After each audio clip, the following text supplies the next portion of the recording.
Next, we have Mr. Anil Menon, President of Smart and Connected Communities and Deputy Chief Globalization Officer from Cisco Systems, to share specific examples of the economic impact on the Internet of Things and discuss how collectively we can capture this enormous opportunity. Let's welcome Mr. Anil Menon.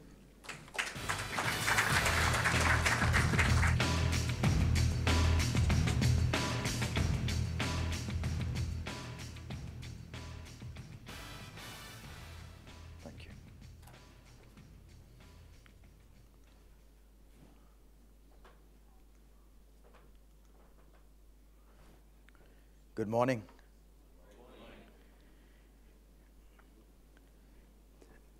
So I was listening to Haji speak, and I said, there goes half my speech. Then I heard Samoshiji-san speak, and I said, there goes my next speech. So let's talk. Today's New Zealand and South Africa is playing. South Africa has already lost a wicket. No, I think this 45 minutes of commentary is not going to work, right? But what I'm going to do is I am going to pick up, and actually what is great is to not listen to just what Haji spoke about and what the Toshiba perspective on IoE and IoT would be, but to see the convergence that when you look at where Cisco is coming in from and our perspective, how there is a great deal of alignment. And what that tells us is that it's not so much as we agree or disagree on what the issue is. Now what we got to agree on is how do we get there fast, and how do we get there and deploy these things quickly. What I want to do is I also want to take the perspective that Haji had brought up, which is the fact that in this part of the world where we are is where the biggest problems might be, among the biggest problems and the intractable problems, but also where we could be applying these technologies. And what do we need to do differently? So before I get into my presentation, I want to say a couple of thematic points. IoT, whether we call it M2M, whether we call it Internet of Everything, whether we call it Internet of Things, reflects something very fundamental, which is the third wave of the digital economy. The first wave of the digital economy about 30, 40, 50 years ago, I would say about 35 years ago, was the globalizing of IT services. Most of you looking around are young, but there are a few of us who are older than dirt. If 35 years ago, if anybody went into a large multinational or to a large company in Germany or a large company in Japan or a large company in America and said, we're going to do your IT management out of India, you would have been thrown out of that building.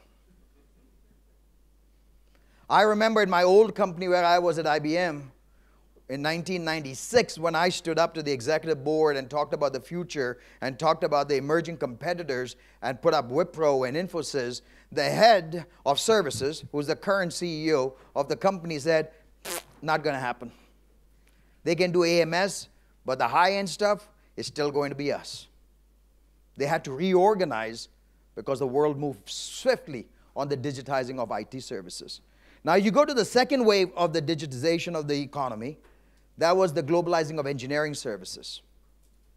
Engineering services also seen that, in fact, MIT had created an entire set of research stream talking about the stickiness of engineering R&D.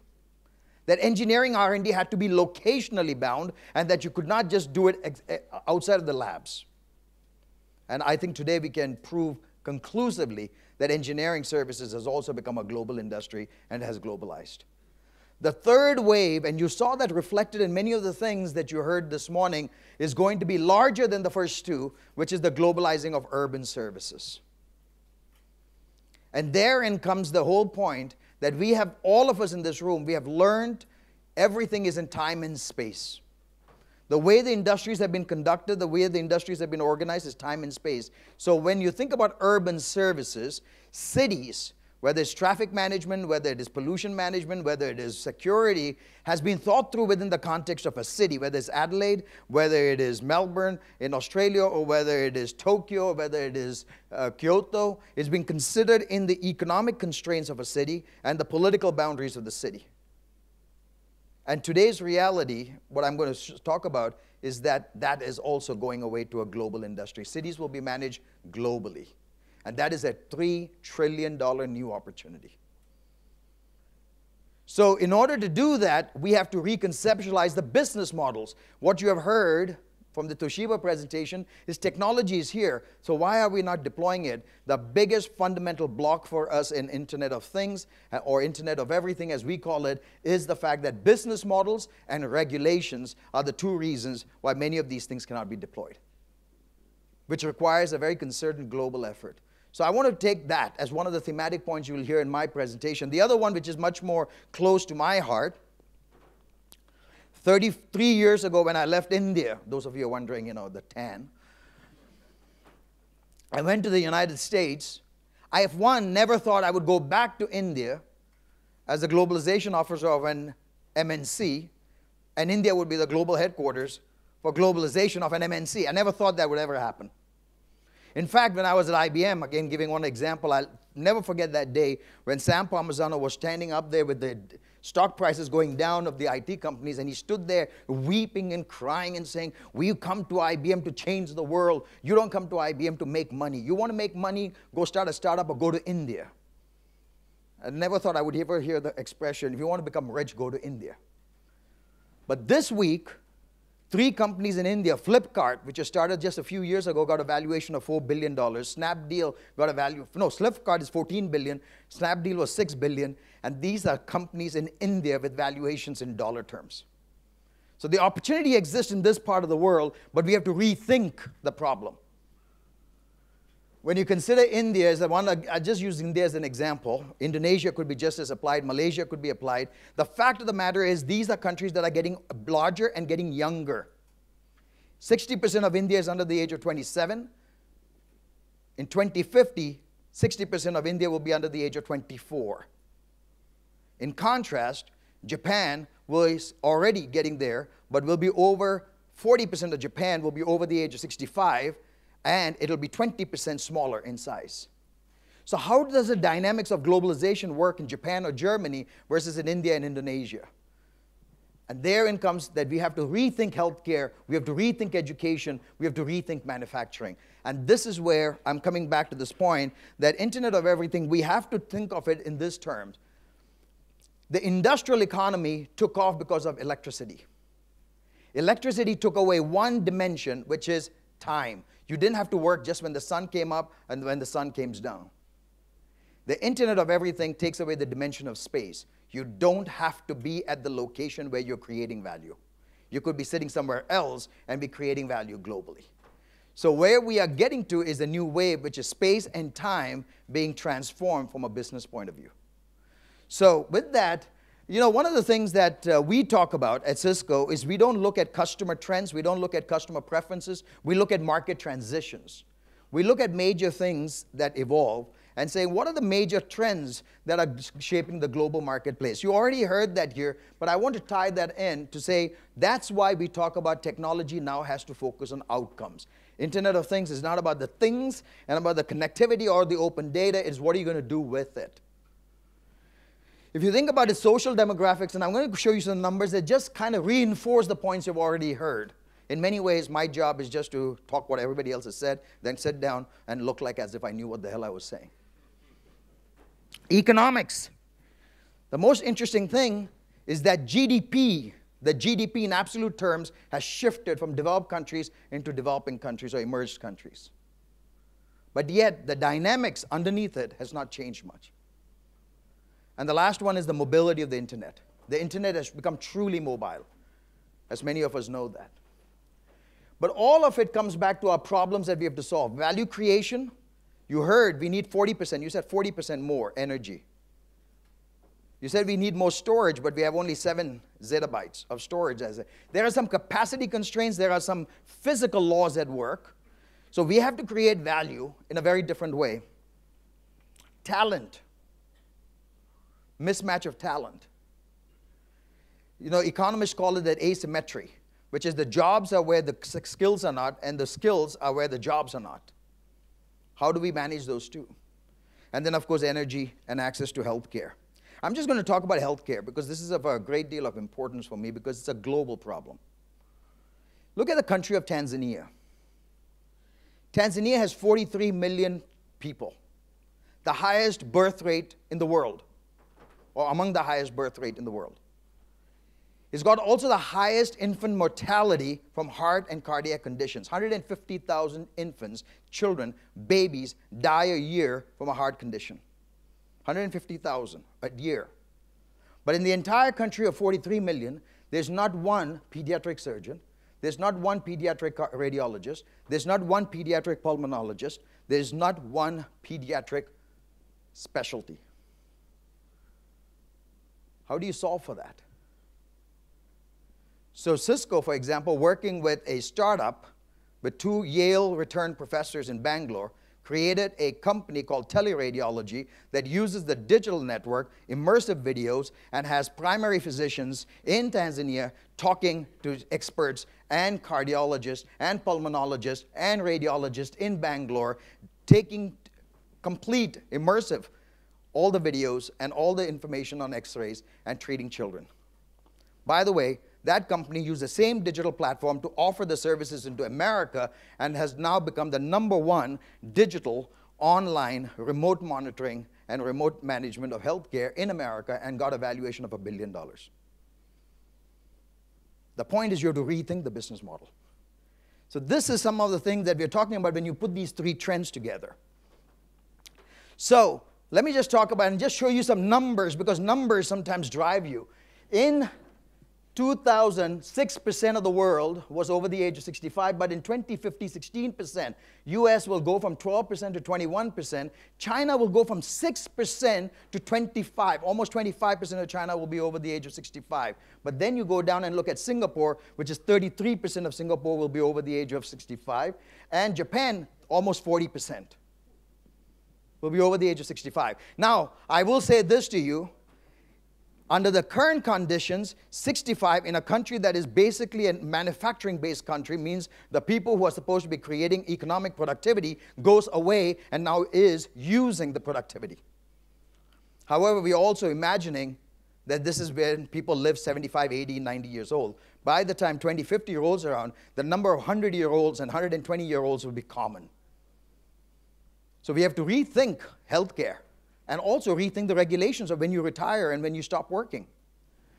But you look at Germany, where's Germany? 33% over the age of 65. Then you go in here on shrinking. Japan shrinks by 20%, Russia shrinks by 21%, Germany shrinks almost 15%. And then you look on this side, India gets larger, 55% growth. Philippines will grow by 88%, Saudi by 110%, Pakistan by 126%, Indonesia 37%. Now take that sheer number and then match it to the economic rebalancing. In 1820, India and China were over 40%. US was only 1.8% of the world's GDP. By 1999, US is 30% of the world's GDP. Japan is the next largest at 14%. China is only 3.8%. Now look at 2010, when US, Japan, and China are the top 3, but Japan has gone down to 8.7%. And look at 2050, UK and Germany are 2.4%, Japan is 3%, but the rest are Indonesia, Russia, Mexico, Brazil, and India. India and China combined will be 50% of the world's GDP. So in sheer tyranny of numbers, if you don't have a presence in these countries as a big company, a Toshiba or a Cisco or a GE or a Siemens, is not going to be around if you're not in the part of the world where the majority of the GDP is. However, now take a look at per capita GDP. The richest country in the world on per capita GDP, you're standing in it. You're sitting in it. Along with Norway, Hong Kong, Singapore, you can take the #1 status. In 2020, #1 in the world, Singapore, per capita basis. 2030, #1 in the world, Singapore. 2040, #1 in the world on per capita, Singapore. You can put Norway and Qatar, but those are not real numbers. 2050, #1 in the world is either Hong Kong or Singapore. And none of those countries will be in the top 10 on a per capita GDP, which means India will always remain just marginally outside of the poverty lines on a per capita basis. Which is why it's an extraordinary thing to be here this week, 2 days after the death of one of the world's greatest leaders who took a country that was essentially a third world status and took it to $56,000 per capita and made it a first world. So I think it is it's an absolute testament to him that we're doing something about the future of the world in this country, in this city, in this week. But you have to have somebody who can imagine the world differently, imagine their countries differently, because it requires laws, it requires regulations, it requires public-private partnership. Because that's the challenge we're grappling with. By the way, Brazil has already lost it. Because what happened is they lost 10 years, and for 10 years, when you don't make the movement, the children are not sitting around saying, I'll wait for you to get your act together and then I'll grow. India is on the cusp of either going down under or going up, because you got 600 million children living in villages with one teacher for the whole school. There's nothing more dangerous than little children in Indonesia, Malaysia, India, Bangladesh, Pakistan, and all the other places that we're talking about, this region, that has access to the internet before they have access to clean water, healthcare, and clean jobs. So, in that context, the question to ask is the following. So I'll ask you this question that I've been asking for a very long time. What if, by the way, before I ask that, I always ask CEOs this question. If you were starting your company today, would you be in this business? And I would ask many of us in this room, if you were starting your career today, would you be in this business that you're in today?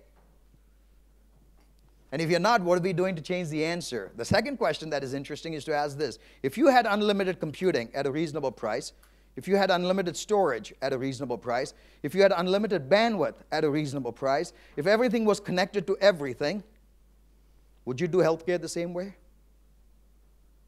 Would you do education the same way? Would you run your city the same way? Would you live your life the same way? So the whole point is, we have been thinking in terms of physical infrastructure. Digital infrastructure is going to transform whatever we have done so far. And that has to be seamlessly integrated. So the question to ask, and in my presentation for the next 20 minutes or so, what I want to do is ask a very different question. If you had effective and affordable digital infrastructure, would you solve the world's problems a little differently? You mentioned 10,000 people moving from villages to cities per day. That translates to one San Francisco or one London every month for the next 36 months. You have to do that just to maintain the sheer urbanization rate. But ask a different question. Why are people leaving the villages to go to cities? Because they want to live in slums? Because they want to leave their families behind? No, they leave because of lack of urban services in the village. Healthcare, education, jobs, and culture. So what if you could take technologies and take jobs into villages, or culture into villages, education into villages? Would there be less of a need to move into cities?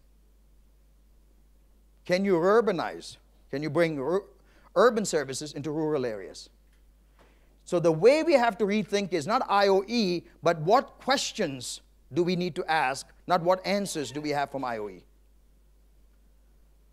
So let's take that a little bit and say, would we answer the questions differently? Because the questions have changed.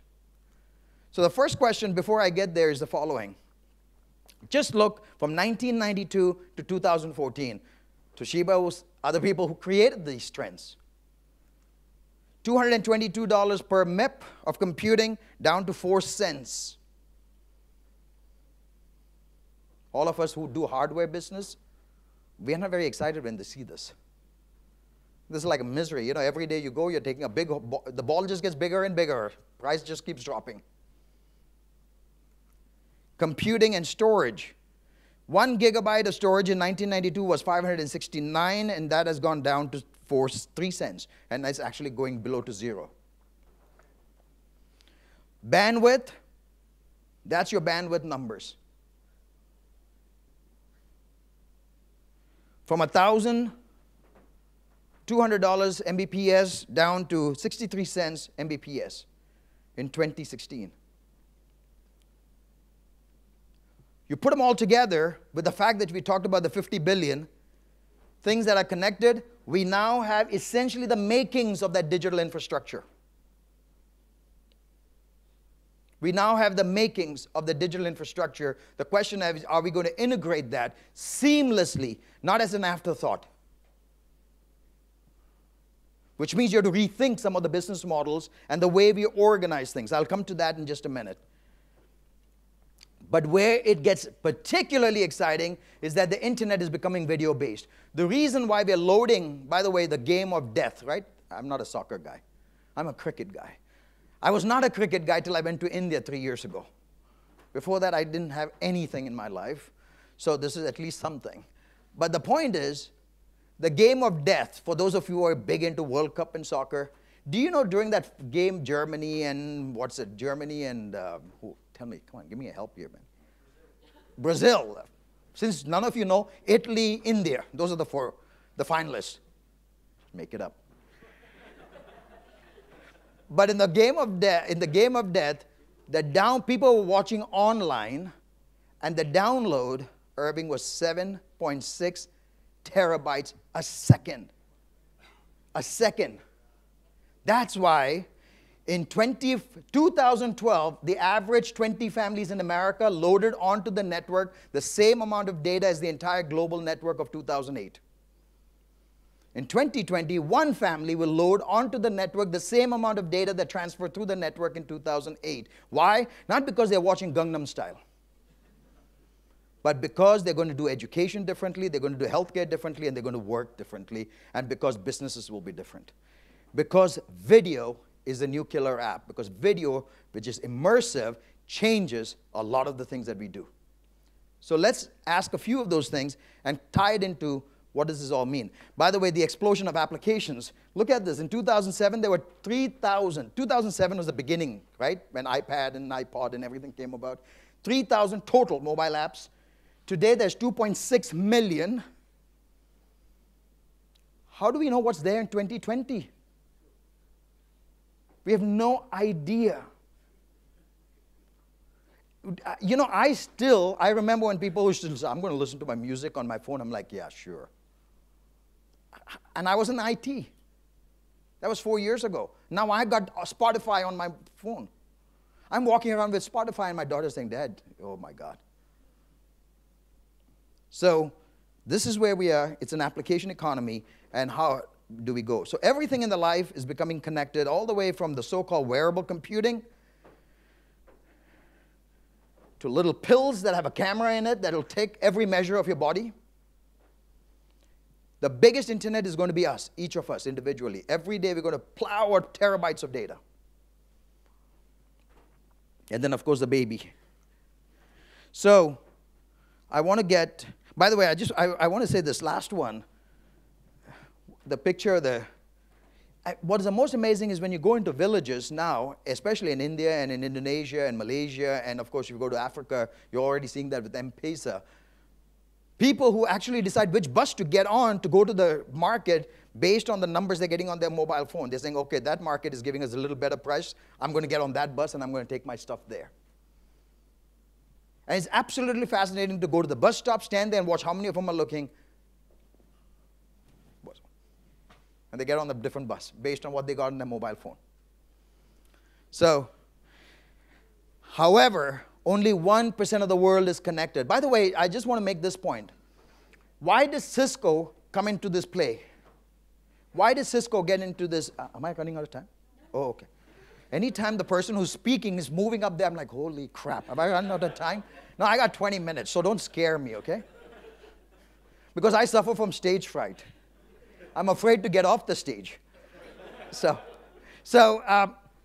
You know, Toshiba or a GE or a Siemens or any of the companies who are talking about IoE, Microsoft, anybody, they come at it from different angles. I want to make it very clear. We are very, very clear what we can do and what we don't do. We are in the business, when you think about routers and switches, I remember when I left IBM and joined Cisco, I called my mom and dad. None of you speak Malayalam, so you wouldn't even get what I'm saying. But when I told my dad I left IBM, he said, what happened? Why? I said, I'm going to Cisco. What is that? And he's like, you know, he's almost deaf, so he thinks he's whispering to my mom when he's shouting to her, tell him not to worry. It'll be all okay. He will be fine. Tell him not to cry, not to be upset. He had no idea what Cisco was, so I had to explain to him what Cisco was. I said, Dad, do you send emails? He said, yes, of course. I said, because of Cisco. Do you watch anything on video with your grandkids? Yes, because of Cisco. So that's what we do. Where's IBM in all of this? So he's like, really? Oh, okay. So the point is, our game was connecting things and protocols that don't talk to each other. Take this building. A typical smart building or so-called smart buildings, a new building has 75 to 85 protocols that don't talk to each other. They may be smart as a subsystem. The HVAC system is smart. The elevator system is smart. The lighting system is smart. The fire system may be smart. The phone system may be smart. But then they're not smart collectively. They all have different protocols. And we're in the business of connecting the unconnected. That's all we do. We are plumbers. We are well-paid plumbers in suits. But that is our story saying, and your point was absolutely true, all this data cannot go back into a cloud, analyze, come back, so a lot of it has to be done at the edge. Do you have an internet network that is smart at the edges, can compute at the edges, can store at the edges, can analyze at the edges, and then respond to things very quickly? That's essentially all we do. And then we say we work with partners who brings all the other technologies that gives you understanding of mining, understanding of energy, and the others. But today only 1% of the world is connected. But what if you connect all those things? We have estimated it at a $19 trillion opportunity. $14.4 trillion will move through the GDP from one part of the economy to somebody else in private enterprise, and $4.6 trillion will move from one part, or new value will be created. We have sizes, and you can have access to all the white papers around it, and you will hear from my colleagues today and in the afternoon some details and the 61 cases that we have used. But it goes back to outcomes. When you address the outcomes, that's the only time that you can transform it. That comes to innovation, customer service, asset utilization, and productivity. And you see those numbers. I'm going to take a few and just talk about it. In manufacturing, it's a $1.9 trillion opportunity as we see it over a 10-year period. In retail is 1.5, oil and gas 5.504. That is if you redesign your business model, if you rethink your process, if you rethink the way we do things. It is not deterministic. And that is why not everybody in that industry will actually benefit from that or will get credit for it. Now, even if you don't accept that, if you look at what GE has estimated, all you got to take is these industries, aviation, power, healthcare, retail, and say, if you had 1% fuel savings, how much is that? That's 30 billion. So we're saying a size of 276 billion over 10 years, only if you improve productivity by 1%. I have to believe that digital technologies can improve productivity by at least 1%. And I am not greedy. If I'm a company, I don't need 276 billion. Just give me 5% of it. There's enough of opportunities for the innovators who transform the business model through an outcome-based approach. So, the question that I will frame back again to the one that we said, if you had unlimited computing storage, ask different question. How many of us still say, I'm going to go to the doctor? All of us are technology savvy. We understand the internet. How many of us say, I'm going to go to work? How many of you say, I'm going to go to school? How many of you say, I'm going to go Google this? How many of you actually said, I'm going to go to the internet to check this? Psychologically, we have been put in the head, you go to get things. Why don't we say, why hasn't Google come to me and told me the answer yet, man? Why hadn't we said, why is the doctor not anticipating I'm going to fall sick? Why can't he tell me this? So let's talk about why must we go to a doctor? Let me tell me this. Heart attacks, cardiac arrest, one of the biggest killers in this part of the world. What is the symptom that you have in a heart attack or a cardiac arrest? What is the first symptom for an average person? Do you know? For 50% of them. The first symptom, left? No, death. The first time you know you're having a heart attack is when you're dead. For 50%. However, your body has been sending you electromagnetic messages saying, it's coming. You feel you're good? No, no. 10, 9, 8, 7, gone. One other example, cancer, one of the biggest killers.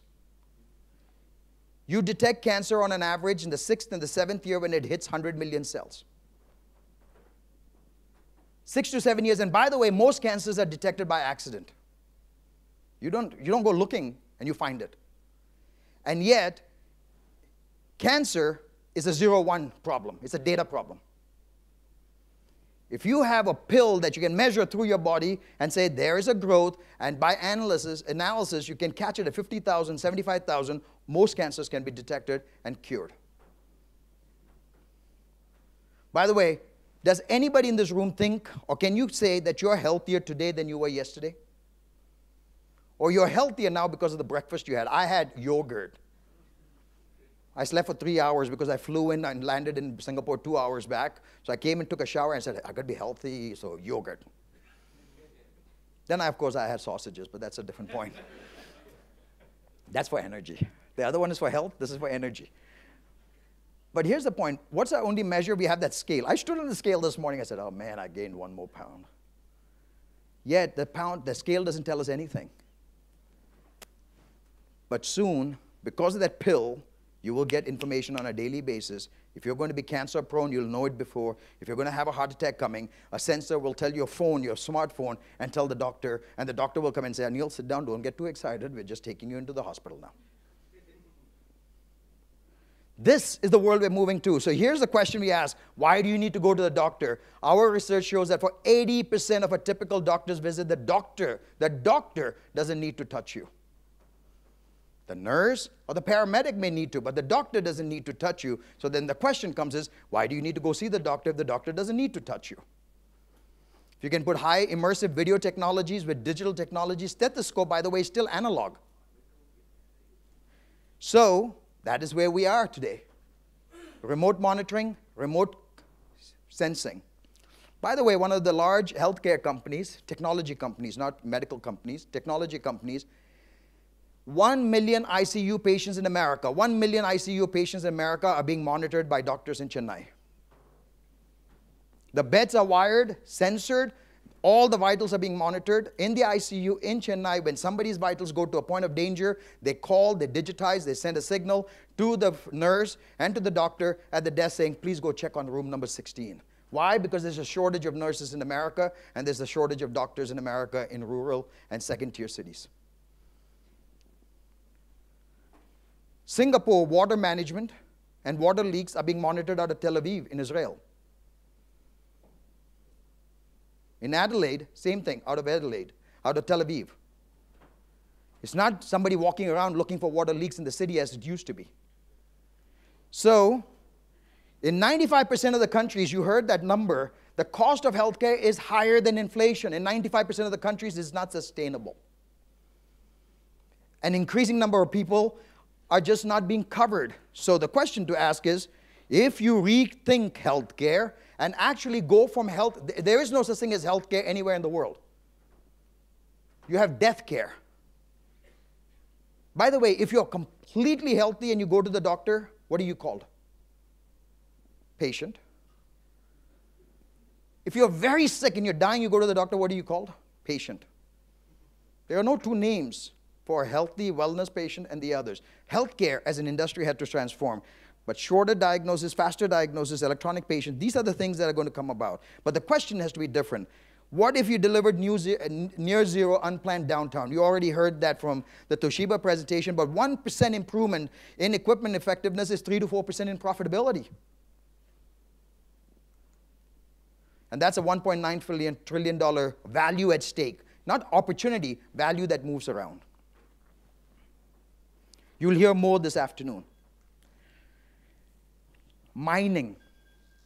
I'll tell you an interesting thing about mining. I don't know if there's anybody from mining here. One of the most important industries, one of the most criticized, maligned industries that you can find. How many deaths do you think took place in America last year from a mining industry, from a mining accident? What did you guess? It's not a test, it's not a quiz. Nobody is holding you accountable and saying, okay, you failed, leave the forum. How many would you guess? I'll tell you what I guessed. 20,000. Worldwide. That for me was a worldwide number. But I thought 20,000 to 30,000 people died, I thought. In America, in coal mines, 2. Australia, even less. Now, some other places more. The fact is, not as many people die in mining, yet 3 people dead is CNN news worldwide. Non-stop. Why? Because that industry evokes so many movies and so many things. The point is, the impact of having early sensors. You know the canary in the mines can be a sensor, an IoE thing. And if you save 20 lives, it's an amazing thing that you saved 20 lives. So put that aside. But the fact is, think about all the impact on reputation and the others when you don't.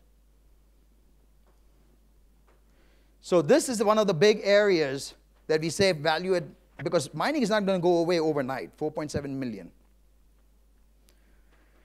One of my favorite. Anybody who comes to Bangalore will always like to criticize the Bangalore traffic. And by the way, I still remember when I went to America for the first time and Ronald Reagan had become the president, and Ronald Reagan had evoked either love or hatred right at that time. And I'll never forget that one expression, one line from a graduate student to one Indian kid who, when they were having dinner and they were just bashing Reagan, so this Indian graduate student also got into the act and started bashing Reagan. And one of them said, just shut the F up. So he said, wait a minute, you just criticize. He says, he's an idiot, but he's my idiot, not your idiot. So don't criticize my president, was what the guy told. So the same thing here. Bangalore traffic, every time they tell me about Bangalore traffic, I criticize it every second. But I say, have you been to Indonesia? Have you been to Turkey? Have you been to Seoul during the traffic hours from the airport? The fact is, traffic is horrible everywhere. Research shows that an average Parisian spends 4 years of their life looking for a parking space. I don't know who's doing that research, but I believe that research. Research also shows that this research is actually real, that in Los Angeles, Chicago, and Tokyo, and London, and the others, between the hours of 4 and 7, 40 to 60% of the traffic jams are people driving around looking for parking spaces. So now you ask the question, for a city, their parking spaces are among the biggest, or the second or the third largest revenue source. 30 to 40% of parking spaces are empty because you don't find it. And by the way, 30 to 40% of spaces that are occupied, people are not put the money in because it's gone overtime. Those of you who still have the coins. So the question is, why not create an app where all the parking spaces are sensorized, so when you're driving and you're saying, I got a meeting, I'm running late, if the closest parking space I get to that meeting, I'm willing to pay more because the weather is bad and I don't want to walk too much.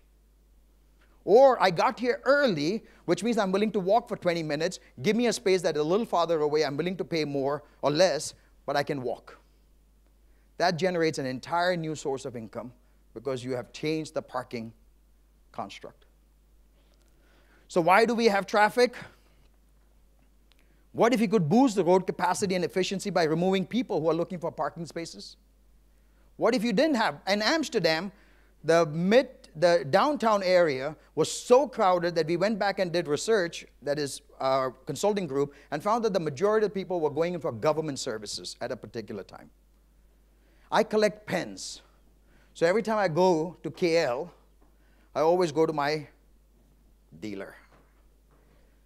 Malaysia, for whatever reason, has the best prices on all pens. I don't know. They seem to have cornered the market on it. So if you want a good Monte Grappa, go to Malaysia. It's worth it.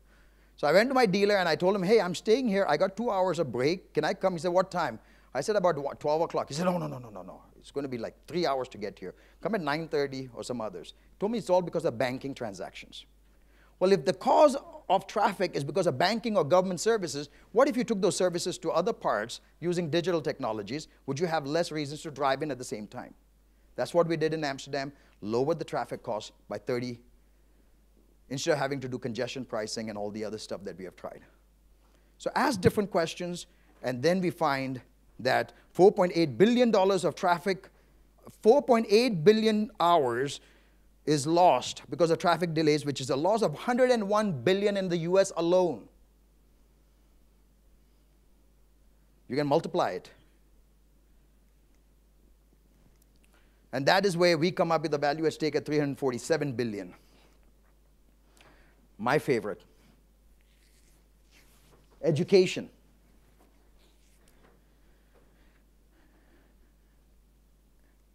I'll give you three examples.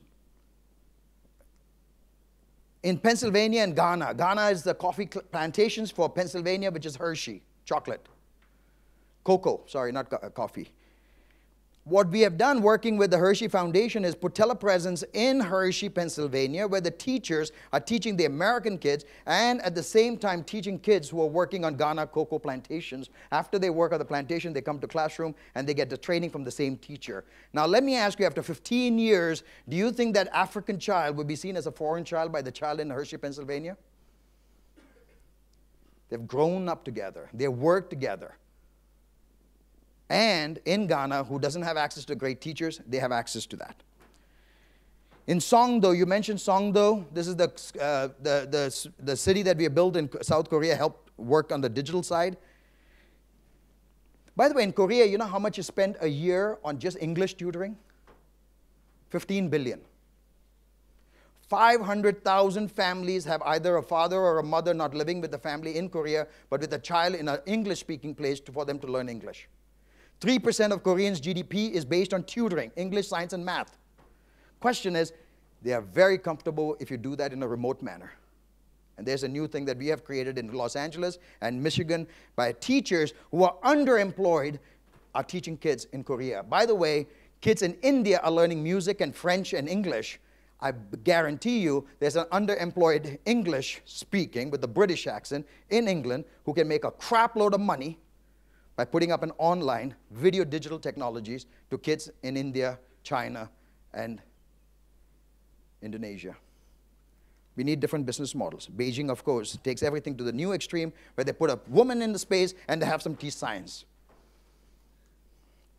So the pace of change is accelerating. Bookstores, Amazon.com changed everything. Spotify changes music. Hotels, Airbnb, print advertising. Here's where I come back. You know, Uber. Everybody's been trying to shut Uber down, not because of anything, because it changes the business model for a lot of cities and a lot of taxi drivers. And I said in a public forum, you can shut down Uber, but you will never ever shut down Uberism because consumers love it.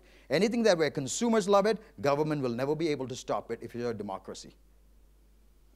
So these are the ways where we're changing. I'm just going to finish up by saying every country, every city, every company, every industry is going digital. And we believe that we can have huge impacts and can destroy and disrupt an entire industry. And all the stuff that you will hear today applies to that, whether it's cloud, whether it's others. I'm just going to end just the way this to Shiva saying, if you could connect the city, the hospitals, the highways in an integrated manner, and you create this digital infrastructure, we can be doing different things with traffic and water and safety and pollution. That's why we have to start first with cloud and services and then build your products and solutions around it, not the other way around.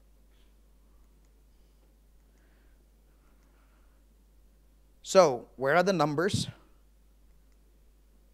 In Indonesia, for the 4 vertical smart factories, connected marketing, advertising, physical, logical, it's $102 billion of value at stake. In Thailand, it's $75 billion. In Malaysia, $53 billion for the top 3.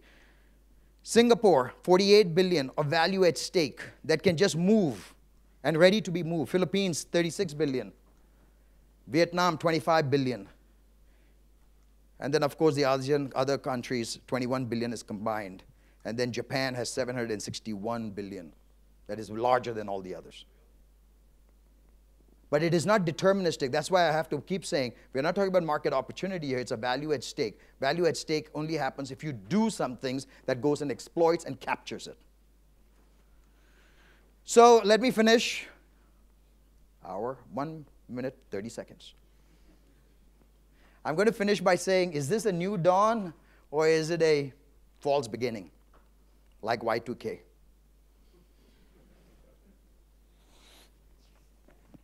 I'm a collector of Edison cylinder phonographs, and Edison is one of my heroes, which is why it depresses me to say, have you seen, put down Intel Edison. Intel has put a registered trademark next to Intel and Edison, who cares about him? That's the brand name, Intel Edison some solutions. It's very exciting. But here's what Edison did. And we sometimes say Steve Jobs transformed multiple industries. Edison came out with the Edison cylinder phonograph, the sound. This is the holy grail for many of us who are collectors, Idalia. If he was born again and he came to my home in Florida and saw my collection, I have a pretty large collection, he would look at that ideally and say, Anil, I played with it. I know that machine. Then I will say, now let me show you what my daughter listens to. He would never be able to make the connection of the industry he started and this industry that has emerged. Never. He will sit there and struggle. Then if I take him to the electric utility company, within 10 minutes, he and the CEO of the electric utility company will have a great discussion because this is the 1892 patent that he put for the electric grid that created GE. And this is the electric grid of today. Not much of a change. Why? Because there were no competition, no consumerism, and state and private practice getting together like you had in the electronics industry.